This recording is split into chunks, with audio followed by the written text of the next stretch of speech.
But साहब visit visa पे जो अपने पेरेंट्स को स्वीडन बुलाना चाहता है उसका क्या प्रोसीजर है? अच्छा यार, जो लोग भी अपने पेरेंट्स को या दोस्त को या किसी रिलेटिव को स्वीडन के अंदर विजिट वीज़ा पे बुलाना चाहते हैं, तो वो बिल्कुल स्वीडन के अंदर अपने रिलेटिव्स को या दोस्तों को बुला सकते हैं, ठीक है। इसकी डिटेल में हम आपको बताते हैं कि इसकी डिटेल क्या है। उससे पहले सबसे पहले कि हम अपने सब्सक्राइबर का शुक्रिया अदा करेंगे, क्योंकि हमने 1000 सब्सक्राइबर अपने पूरे किए हैं यूट्यूब चैनल पे। तो हम अपने दोस्तों को कहेंगे मज़ीद इसे सपोर्ट करें, इसे सब्सक्राइब भी करें और अपने दोस्तों से शेयर भी करें। अच्छा जी, अब आ जाते हैं टॉपिक के ऊपर। अच्छा, जो आपका सवाल है बहुत अच्छा है। उसकी वजह क्या है कि पहले जो पाकिस्तान के अंदर एम्बेसी थी स्वीडन, वो बंद थी। अब 9 अप्रैल से ये एम्बेसी ओपन हो गई है, लेकिन मसला क्या था कि विजिट वीज़ा को स्वीडिश एम्बेसी जो पाकिस्तान के अंदर है वो डील नहीं कर रही थी। तो लोगों को बैंकॉक, दुबई या किसी और कंट्री में जाके डील करना पड़ता था विजिट वीज़ा को लेकर। जो भी 90 डेज से कम के वीज़े थे उनके लिए उन्हें थाईलैंड वगैरह जाना पड़ता था। लेकिन 2 दिन पहले से जो एम्बेसी है स्वीडन की पाकिस्तान के, उन्होंने कहा है कि जो विजिट वीज़ा है, चाहे आपको कोई इनविटेशन दे रहा है स्वीडन के अंदर से, या वैसे ही अप्लाई करना चाहते हो, आप स्वीडन घूमना चाहते हो, चाहे वो बिजनेस पर्पस के लिए घूमना चाहते हो या किसी को वैसे कंट्री विजिट करना चाहते हो, किसी से मिलना चाहते हो, तो आप पाकिस्तान की जो स्वीडिश एम्बेसी है, आप उसी से सब कुछ करवा सकते हो अपना। अब वहीं अपना पेपर वर्क जमा कराओगे, वहीं से आपको वीज़ा वगैरह मिल जाएगा। अच्छा, अब आ जाते हैं, अगर आप किसी ने पेरेंट्स को बुलाना है या किसी दोस्त को बुलाना है, तो वो किस तरह बुला सकता है। सबसे पहले जो बंदा बुलाना चाहता है, चलो मैं अपनी मिसाल ले लेता हूँ आपको समझाने के लिए। अगर मैं अपने पेरेंट्स को बुलाना चाहता हूँ, तो मैं उन्हें इनविटेशन लेटर भेजूँगा। और यहाँ पे एक बात ये ज़हन में रखनी है आपने, अगर आप अपने पेरेंट्स को बुला रहे हो, मदर, फादर दोनों को, आपने दोनों का अलग-अलग इनविटेशन लेटर भेजना है। आप एक पे दोनों को नहीं बुला सकते। आपने दोनों को इनविटेशन लेटर अलग-अलग भेजना है। वो इनविटेशन इनविटेशन लेटर जाएगा, तो फिर जो फॉर्म है, वो आपको फॉर्म मिग्रा हूस वर्कत की वेबसाइट से मिल जाएगा, जो उसके ज़रिए आपने अप्लाई करना है। वो अपनी सारी डिटेल वगैरह दे के आप अपना वीज़ा वो उनका अप्लाई करोगे, ठीक है। अब उसकी रिक्वायर 90 यूरो जो है उसकी फ़ीस है वीज़ा अप्लाई करने की, विजिट वीज़ा अप्लाई करने की, ठीक है। उसके अलावा आपको अकोमोडेशन चाहिए। अगर मैं बुला रहा हूँ अपने पेरेंट्स को और मेरा जो हाउस है यहाँ स्वीडन के अंदर, अगर वो उसमें इनफ स्पेस है, क्योंकि यहाँ पे जो हाउस होता है ये नहीं होता कि हम एडजस्ट कर लेंगे। जो उसके स्क्वायर मीटर होते हैं, जो उसके रूम होते हैं ना, वो उस हिसाब से उन्होंने किया होता है कि ये 6 लोगों के लिए, 4 लोगों के लिए, जो इसकी जो मतलब वो रिक्वायरमेंट होती है उन्होंने सेट की होती है। तो अगर मेरा हाउस इनफ है 2 मज़ीद लोगों के लिए, मेरे पास तीनों अपार्टमेंट है, तो मुझे उनके लिए कहीं होटल वगैरह बुक करवाने की ज़रूरत नहीं है। वो मेरे पास आके उस घर के अंदर वो मेरे साथ रह सकते हैं। अगर मेरा घर ये वो नहीं है, सफिशिएंट नहीं है उनके लिए, तो मुझे होटल वगैरह की मैं बुकिंग करवा सकता हूँ। वो आपको पता है कि आपको पे नहीं करनी होती एडवांस में, वो आपको जब बंदा पहुँचता है वहाँ पे करने होते हैं। तो आपको पता है विज़िट वीज़ा के लिए लोग जस्ट बुकिंग करवा लेते हैं, तो वो बाद में जिस तरह भी उन्होंने अकोमोडेशन सेट करनी होती है वो कर लेते हैं। उसके अलावा पर डे आपको एक्सपेंस चाहिए। अगर आपने 1 महीने का वीज़ा अप्लाई करना है या 2 महीने का वीज़ा अप्लाई करना है, तो जो पर डे उन्होंने एक रखा हुआ है ना कि इतने एक्सपेंस आपके पास होने चाहिए, 450 क्रोन है। 450 करोड़, या वो बंदा जिसका आपने वीज़ा अप्लाई करना है वो पाकिस्तान में शो करते अपने बैंक अकाउंट में, जैसे आपके माँ बाप हैं, तो कह लो कि 900 करोड़, 450 प्लस 4 900 करोड़ आपने।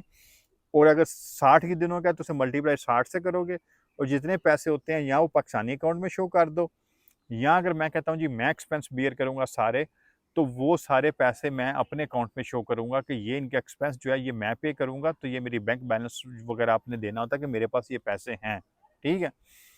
तो जितने दिन का भी वीज़ा हो, वो रिटर्न टिकट आपके पास होनी चाहिए, और सबसे ज़रूरी चीज़ है आपके पास इंश्योरेंस होनी चाहिए, हेल्थ इंश्योरेंस। हेल्थ इंश्योरेंस होनी चाहिए। वो किसी भी स्वीडन में जो प्राइवेट कंपनीज़ वगैरह इंश्योरेंस देती हैं, आप उनसे ले सकते हो। इवन पाकिस्तान में भी आप ले सकते हैं। हाँ, पाकिस्तान में भी आपको मिल जाती हैं, ठीक है। तो अब अच्छी बात ये है कि आपका रिस्क जो पहले आप थाईलैंड जाते थे, थाईलैंड जाने के बाद आपको सारा प्रोसेस वहाँ से करना पड़ता था। आपको फिंगरप्रिंट्स वहाँ पे देने पड़ते थे, आपको रेज़िडेंट कार्ड वगैरह लेना पड़ता था, तो वो एक आपका एक्सपेंस वगैरह बहुत बढ़ जाते थे। तो 2 दिन पहले से जैसे कि उन्होंने कहा आप पाकिस्तान से डील कर सकते हो, ठीक है? तो अब सारा काम अपना पाकिस्तान रह के अच्छा, एक मैंने बात की इनिशिएटिव इन्विटेशन लेटर की। वो उन लोगों के लिए जो मैं अपने किसी बंदे को बुलाना चाहता हूँ, अपने भाई को बुलाना चाहता हूँ, किसी दोस्त को बुलाना चाहता हूँ या रिलेटिव्स को। जो लोग वैसे भी आना चाहते हैं तो उन्हें इनविटेशन लेटर की ज़रूरत नहीं है। वो सीधा अपनी मीरा हाउस वर्कर की वेबसाइट पे जाके वो वीज़ा वगैरह अप्लाई कर सकते हैं, उसमें अपना पर्पस लिखें। जब भी आपने विज़िट वीज़ा डालना होता है, आपने पूरा प्लान देना होता है। प्लान से मुराद कि मैं इस तारीख को जाऊँगा, मैंने ये मेरा मकसद है, मेरे रिलेटिव्स को मिलना है हम, या अगर आपने स्वीडन घूमने आ रहे हो तो मैं फॉर एग्ज़ाम्पल 2 दिन स्टॉकहोम विज़िट करूँगा, 2 दिन के लिए मैं göteborg जाऊँगा, ये मेरे म्यूज़ियम हैं जो मैंने विज़िट करने हैं। कोई भी प्लेस है, शॉपिंग मॉल है, या ये कोई सिनेमा हाउस है मुझे बड़ा फेवरेट, या कोई भी यूनिक प्लेस है, फेमस प्लेस है, ये मैं आपको पूरा एक प्लान देना होता है, और कोशिश करो प्लान अपना जो अच्छा बनाओ, ताकि जो देख रहा है आपका वो फाइल देखता है तो उसे देख के पता चले हाँ ये बंदा वाकई जो इसने होमवर्क किया हुआ है, सर्च की हुई है, तो ये इस हिसाब से जाएगा। ठीक है, तो ये चीज़ें अगर किसी को भी आप बुलाना चाहो बिल्कुल बुला सकते हो। अच्छा, एक वक्त था जो स्टूडेंट होते थे ना, जो स्टूडेंट आते थे वो भी अपने माँ बाप को बुलाते थे, उनका भी विजिट वीज़ा आसानी से लग जाता था स्टूडेंट। लेकिन अब एक अरसे से ऐसा हुआ है कि वो पाकिस्तानियों के लिए सबसे थोड़ी सी सख्ती ये की है कि पाकिस्तानियों को भी विजिट वीज़ा वो जो जो इनविटेशन दे रहे होते हैं, जो बुला रहे होते हैं, उनको आसानी से नहीं मिलता। अब उसकी वजह क्या है? फॉर एग्जाम्पल मैं आपको मिसाल लेता हूँ, मैं एक बंदे को जानता हूँ जिसने अपने माँ बाप को बुलाया, माँ बाप को बुलाने के बाद उनका असाइलम डाल दिया, विजिट पे बुलाने के बाद उनका असाइलम डाल दिया। तो जब आप इस तरह के काम करते हो तो फिर मसला ये होता है जो आने वाले होते हैं उनके लिए प्रॉब्लम क्रिएट होती हैं। ठीक है, उनके लिए रिस्ट्रिक्शन बढ़ जाती हैं। तो विजिट वीज़ा अभी भी लग जाता है पाकिस्तानियों जो आपने बुलाना होता है, लेकिन थोड़ा सा वो पहले की तरह नहीं रहा, थोड़ा सा सख्त कर दिया है। क्यों? क्योंकि लोगों ने उसका मिस यूज़ किया। ठीक है, अगर किसी एक आधा बंदे को रिजेक्शन का फेस का सामना करना पड़ा, उसकी वजह ये है कि लोगों का मिस यूज़ है। ठीक है, बाकी क्योंकि इसमें कास्ट इतनी बड़ी नहीं है, जो भी बंदा बुलाना चाहे बुला सकता है। एक चीज़ और, कुछ लोग आते हैं, कुछ फैमिलियाँ ऐसी स्वीडन में रह रही होती हैं जो अपना बच्चा वगैरह एक्सपेक्ट कर रही होती हैं, जिनका बेबी होने वाला होता है। उनकी जो मिडवाइफ वगैरह होती है वो उन्हें लेटर देती है डिलीवरी का ना, कि मतलब ये औरत प्रेग्नेंट है, तो इनका मतलब ये सीन चल रहा है। तो वो लेटर लगा के आप अपने किसी भी मतलब लड़की अपने माँ बाप को बुलाना चाहे या लड़का अपने माँ बाप को बुलाना चाहे तो आप वो बुला सकते हो। उसमें थोड़ी बहुत आसानी हो जाती है, क्योंकि उन्हें पता होता है कि इन्हें आगे जाके किसी की ज़रूरत पड़ेगी।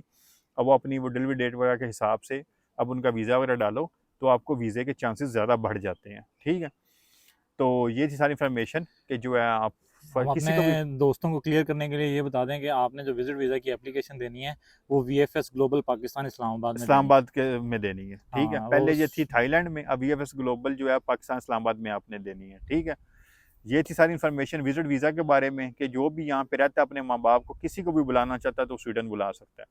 इससे रिलेटेड अगर आपका कोई भी सवाल है तो आप हमसे कमेंट सेक्शन में पूछ सकते हैं, हम कोशिश करेंगे हम आपको उसका जवाब दें। तब तक के लिए अल्लाह हाफिज़। अल्लाह